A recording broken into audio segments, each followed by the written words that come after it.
Olá, meu amigo, olá, minha amiga, muito boa tarde, seja muito bem-vindo aí, mais um trade com cerveja. Boa tarde, meu amigo Diego, tudo bem, meu irmão? Como é que estão aí em Vancouver, Canadá? Boa tarde, meu irmão. Você tá bem? Tudo Aqui um ótimo. frio, ó, vocês vão. O primeiro dia que vocês estão vendo eu de blusa aqui, cara. Semana passada ainda gravei sem blusa, né? Aquecedor ligado e tudo mais, mas hoje tá um pouquinho mais frio. Mas tudo bem, né? O inverno chegando, vamos lá. Faz Coisas parte. muito importantes tem aí pra acontecer, né? E a gente vai conversar sobre um assunto que o inverno vai acabar trazendo aqui, principalmente o inverno aqui no hemisfério norte, vai acabar trazendo uma dificuldade um pouco maior para um certo assunto aí, né? Verdade, é verdade. E essa semana foi uma semana relativamente agitada aí, né? Com a questão da eleição americana e ainda estão as contagens de voto, né? E o Trump não admite, né, que a coisa realmente não deu certo, né? Esse é um assunto que vai trazer ainda muita volatilidade para o mercado, principalmente porque o Donald Trump está forçando a barra de que ele não vai aceitar a perda da eleição, de que a eleição foi fraudada. E aí acabam ficando polarizados os dois lados, né? O lado do pessoal que fala, não, gente, a eleição já foi, já acabou. E o outro lado, que são os defensores do Donald Trump principalmente, falando que a eleição foi fraudada e tudo mais. Então vamos aguardar para ver o que vai acontecer no futuro com relação a isso. Vamos lá. Aproveitando agora, eu vou falar para vocês como é que foi a movimentação do índice e depois o Magu vai falar como foi a movimentação do dólar. Deixa eu trocar minha câmera aqui para vocês. Pronto. Coloquei a câmera agora aqui pequenininha e deixei o gráfico aqui para a gente comentar algumas coisas que têm acontecido nas últimas semanas aí. Você tem acompanhado a gente bem lá de trás? A gente está montado com essa FIBO aqui já tem 4, 5 semanas e a gente está acompanhando a movimentação do que o mercado está fazendo aqui. Deixa eu fazer um desenho aqui para vocês, para que fique mais fácil. Ó. Até as últimas semanas a gente estava olhando o preço se movimentando nessa região aqui, ó. Tá vendo? Ó? Beleza? O que era o ponto mais importante que a gente tinha aqui? Ele não perdeu essa região aqui dos 50% da FIBO. Nesta semana, nós estamos aqui no gráfico semanal, nesta semana nós vemos que o preço rompeu o topo aqui, ó, tá? E tá tentando passar com relação a esse topo anterior. Isso é uma coisa muito importante que a gente tem que ficar de olho. Se o preço realmente romper esse topo aqui, ó, ele tende a fazer a movimentação para vir testar essa região aqui de cima novamente, tá? A gente precisa ficar bem de olho nisso, porque querendo ou não, né, quando a gente faz investimento em bolsa de valor e tudo mais, tirando a questão de índice, mas quando você faz investimento em ações, é bom que o preço suba, né, que o índice suba, porque as ações vão sempre carregando esse sentido, esse ânimo do mercado e vão subindo, isso vai valorizar suas ações. Vamos trocar o gráfico aqui agora para o diário, para a gente dar uma olhadinha, tá? No que aconteceu essa semana aí. Ó.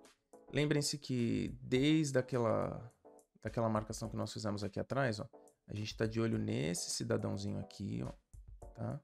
Então, enquanto o índice não perder este candle diário aqui, ele está segurando para cima e a gente está entendendo que ele está indo para testar outros gatilhos lá para cima. Tanto na semana passada eu tinha marcado esse cidadão aqui, ó, falando que se ele ganhasse, né, essa região aqui de cima, a gente estaria começando a ver uma nova tendência de alta aqui, né, para fazer novos testes de máximas, e foi isso que acabou acontecendo. Já na própria segunda-feira a gente já teve a abertura aqui nessa região, ó, tá? Testando aqui toda essa parte, e isso aí está trazendo para a gente esse sentimento do mercado positivo, principalmente após a confirmação do Joe Biden como presidente eleito dos Estados Unidos. O mercado aceitou muito bem isso, tá? Então a gente tem que ficar bem atento ao que pode acontecer lá nos Estados Unidos com relação a esse impasse da eleição, justamente porque o mercado aceitou bem a vitória do Joe Biden, tá? Isso está totalmente de acordo com aquele assunto que a gente tinha comentado nas últimas semanas do pacote de incentivos lá nos Estados Unidos e tudo mais, tá? Continuando aqui, só dar uma olhadinha nos 60 minutos, só para a gente ver se teve alguma coisa interessante aqui que vale a pena a gente comentar. Ó, a gente teve aqui, realmente a gente tá numa movimentação de alta e a gente teve uma montagem de um pivô aqui, ó. Veja só. Se você dar uma olhadinha aqui, ó. A gente teve dois, né? Mas eu vou considerar esse cara aqui como o principal pivô. Então a gente tem que ficar de olho se ele romper este pivô aqui, dando sequência na continuidade aqui dessa... Que a gente poderia até achar que seria uma perna 3 aqui, né? Seria a 1, 2, 3. Então vamos ficar de olho nessa movimentação do índice para a próxima semana. A expectativa nesse momento é mais uma expectativa de testes de máximas. Então vamos ficar de olho nisso. Os sentidos econômicos do Brasil são um pouco preocupantes. A gente vai falar um pouco mais para frente sobre a questão do Covid, que é uma outra preocupação, e isso tem que ficar no nosso radar, que pode acabar afetando os nossos índices. Agora eu vou chamar o Clayton para ele falar sobre o dólar para a gente, como é que foi a movimentação dessa semana. Bom, vamos lá para o gráfico, tá? Vamos olhar aqui para o dólar, gráfico semanal. Nós estamos aí numa tendência de alta, tá? O mercado vinha caindo e essa semana o mercado se recuperou, tá? Tivemos uma movimentação aí, onde os índices acabaram subindo, tendo uma retomada, e o dólar acabou retomando, tá? Houve um rompimento primeiro dessa LTA, tá? Era um ponto importante. O mercado acabou fazendo esse movimento, tá? Ele veio aqui até essa zona de correção, tá? Dessa perna. Ele fez uma correção, do que a gente chama uma zona de retração, tá? Em torno aí dos 50% dessa movimentação de subida, tá? E a expectativa é que ele dê continuidade nessa movimentação, tá? Ainda olhando para o dólar, dentro dessa movimentação, a expectativa é que ele vá buscar aquela região lá de cima, tá? Que está destacada ali. Ali é um ponto importante, é uma zona que vai estar muito defendida aí, é uma região de atuação do Banco Central. Quem se recorda aí, quando o preço chegou dentro dessa região próxima de 5,75, o Banco Central atuou com força, tá? Porque o dólar em patamares elevados aí ele acaba prejudicando não só a economia de forma geral, mas principalmente as pequenas indústrias que dependem aí de importações, né? Ainda olhando para o dólar, o que a gente espera? A gente tem que também tomar cuidado com as operações quando nós entramos comprados nos rompimentos de topos, tá? A partir do momento que o dólar atinja regiões aí acima dos R$ 5,60, R$ 5,70. Então evitar estar comprado em rompimentos, pois a partir desses pontos a gente pode ter a atuação do Banco Central. Não diretamente o Banco Central, mas atuando talvez por dealers, né? Que são bancos e corretoras aí habilitadas a estarem vendendo dólar em nome do Banco Central. Então a gente tem que tomando esse cuidado para não ser pego de surpresa no rompimento e acabar encontrando o Banco Central de frente, tá? Então a expectativa é que a gente tenha essa continuidade de movimentação para alta do dólar em função de toda essa expectativa do mercado quanto o cenário econômico. Passando aqui para o dólar, ainda dentro do diário, do gráfico diário, o que a gente pode perceber? Nós tivemos uma forte movimentação de queda, né? O dólar ele vinha caindo, ele acabou se segurando nessa região, que era um fundo importante, que nós já tínhamos marcado ali atrás, tá? Fez essa movimentação, tá? E o que vai acontecer agora? Dentro dessa movimentação de queda, ele vai ter uma zona ali, onde possivelmente, para que haja a continuidade dessa movimentação de queda, o mercado vai tentar possivelmente defender aquela região, como já aconteceu aí. Nós já vimos que na sexta-feira, tá? Se a gente perceber pela formação do candle aí de sexta, nesse gráfico a gente vê isso daí. Já houve uma defesa naquela região, onde até nós destacamos ali e marcamos, tá? Então vamos ver o que vai acontecer agora na próxima semana, tá? Nos próximos dias, se realmente o mercado retoma essa tendência de alta, tá? Já que a tendência primária e a tendência secundária continuam ainda de alta, tá? Não houve a desconfiguração dessa tendência, tá? E a expectativa então é que realmente a gente siga. Olhando para o gráfico de 60 minutos, tá? Nós percebemos aí a existência de um padrão gráfico, tá? Esse padrão gráfico é um padrão gráfico de reversão, tá? É uma cunha on hedge, né? Como alguns falam, e o mercado já chegando na região do topo desse padrão gráfico, ele já rejeitou, tá, a continuidade de subida do preço do ativo, tá? Então vamos ficar de olho aí nessa região, ver o que acontece e se o preço vem para baixo e continua descendo.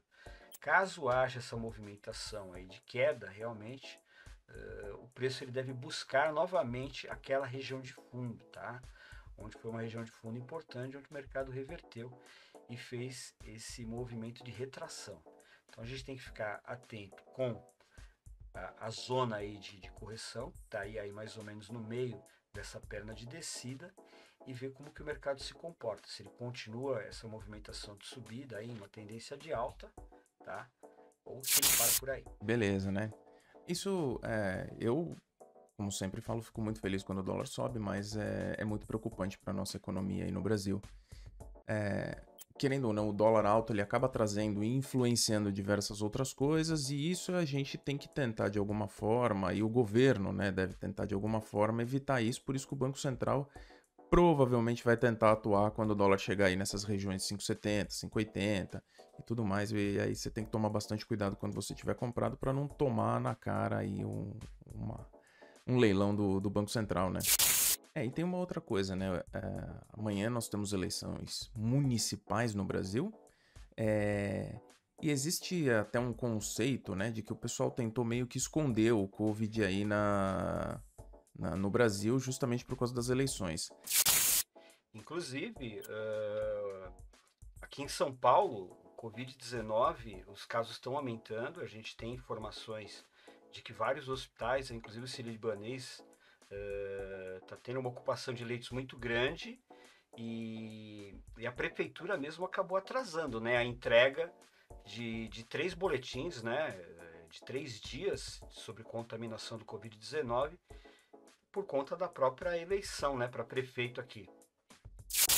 É verdade, isso é uma coisa, né? Os boletins acabaram ficando atrasados, e o que eu ia comentar é que aqui no Canadá nós estamos tendo uma escalada de casos. Inclusive, aqui em British Columbia, eles comentaram que eles aguardam, né? Eles projetam que eles comecem a ter mais de 10 mil casos a partir da próxima semana. Mais de 10 mil casos por semana. Isso é bastante. Nós estávamos vindo numa toada de ter em torno de 100 casos, 200 casos por semana aqui. Então, assim, eles estão vendo uma escalada muito grande. Existem outras províncias aqui, né? Ontário é a maior delas, é onde está Toronto e é onde fica Ottawa, que é a capital do Canadá. Lá eles já estão com um processo de semi-lockdown, os restaurantes já estão fechados, restaurante, academias, tem algumas outras coisas que eles já fecharam lá em Ontário. Manitoba também, que é uma outra província, também já está com esse processo, que é um processo que está muito alinhado com o que está acontecendo lá na Europa. Né? A gente está tendo uma escalada muito grande na Europa. Portugal já está com um processo de semi-lockdown também. Inclusive, meu irmão mais velho vai fazer uma viagem para lá essa semana. E a gente estava conversando justamente sobre isso. Ele vai ter que passar por um processo lá de quarentena também, até nessa viagem que ele vai fazer.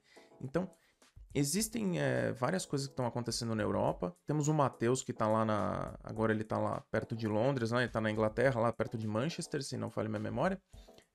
Depois eu vou até pedir mais informações para ele de como tá lá na Inglaterra, porque realmente está ocorrendo essa segunda onda. Nós já falamos sobre isso, essa questão de ter muito e muito, muito mais número de casos vai totalmente ligado ao fato de ter muito mais teste.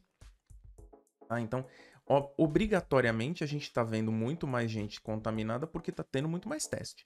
Isso é um fato, né?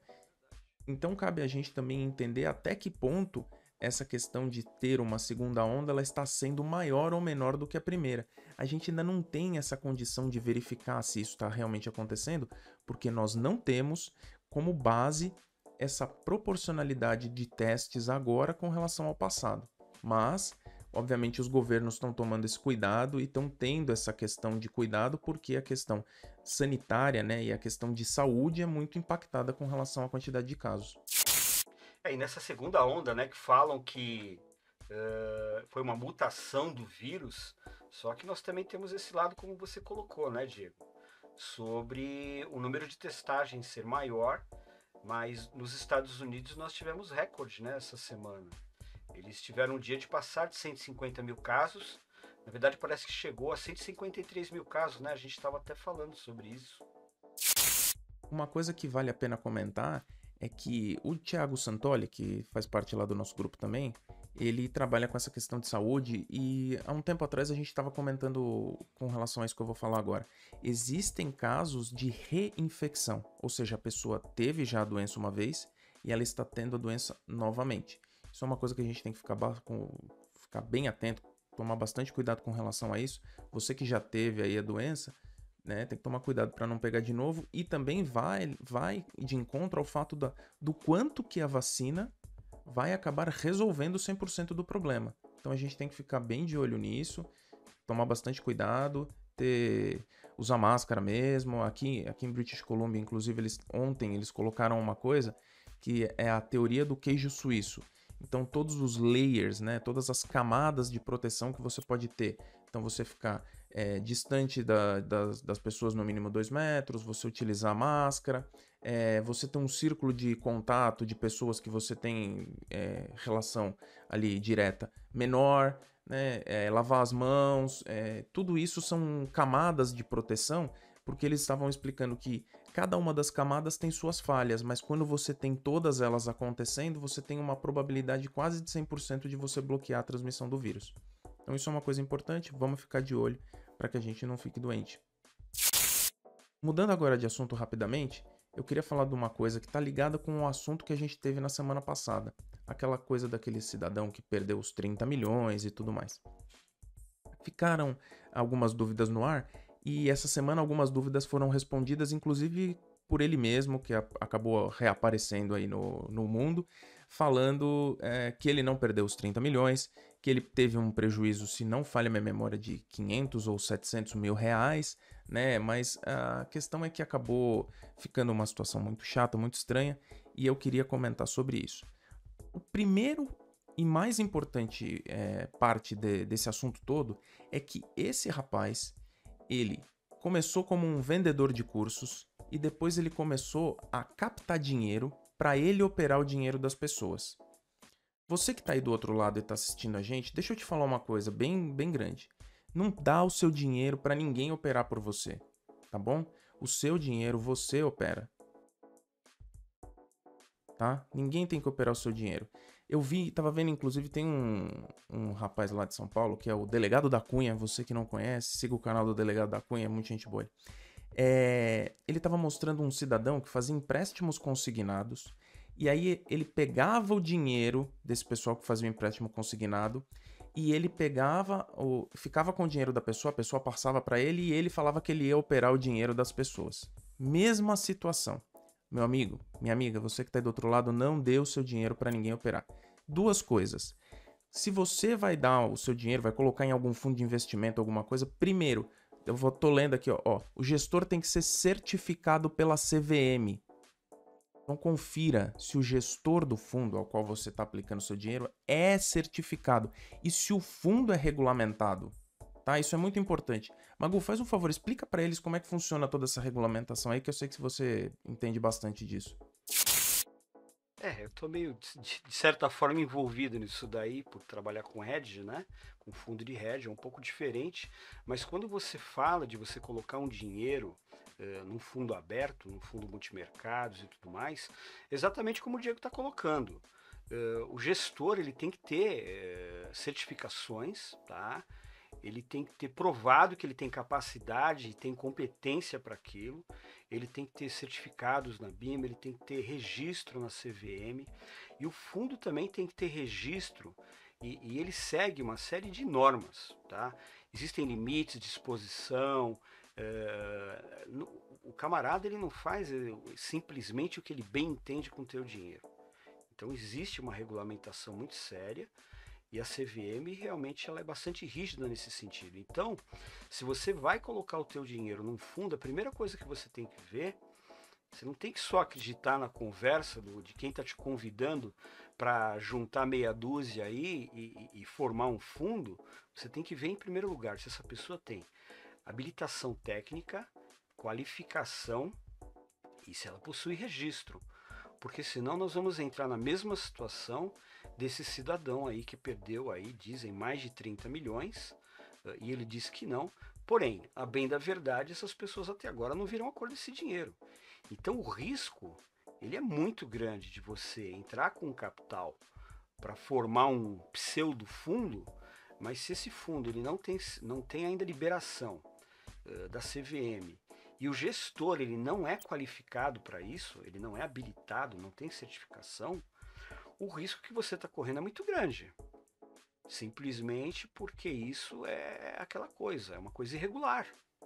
Não é uma coisa que está sendo fiscalizada pelo órgão responsável, como é o caso da CVM, né, Diego?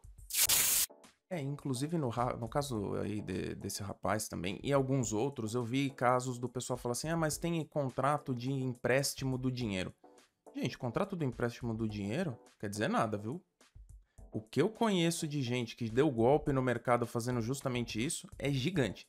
Não faça. Recomendação básica, não deixe o seu dinheiro para ninguém operar. O seu dinheiro é seu, é seu. Guarde o seu dinheiro e cuide dele com muito amor e muito carinho. Você lutou, batalhou e ganhou o seu dinheiro, tá? Eu já vi gente, inclusive, falando assim, não, mas eu coloquei lá porque eu tô disposto a perder esse dinheiro. Se você tá disposto a perder dinheiro, pelo amor de Deus, gente, não vamos fazer isso nunca, tá? Ninguém tem que estar disposto a perder nada. Você tem que tomar cuidado, procure realmente um fundo de investimento que seja regulamentado e que o gestor seja habilitado para que você não tenha problema futuro. É isso, era o meu recado para essa semana. Eu queria agradecer novamente vocês pela presença. Até a semana que vem. Meu irmão, um abraço, um beijo, boa semana, bons trades para todos nós. É isso aí, muito obrigado, Dieguito. Só um único comentário. Segunda-feira, vencimento de opções. Vamos ficar um pouco mais atentos, né, Diego? Pela questão da volatilidade, tá? E a gente tem feriado na sexta-feira, que é o dia da consciência negra. Só que a nossa B3 vai abrir normalmente, tá bom? Forte abraço, meu irmão. Fique com Deus. Meus amigos, minhas amigas, tudo de bom para vocês. Ótima semana e nos vemos em breve. Um abraço.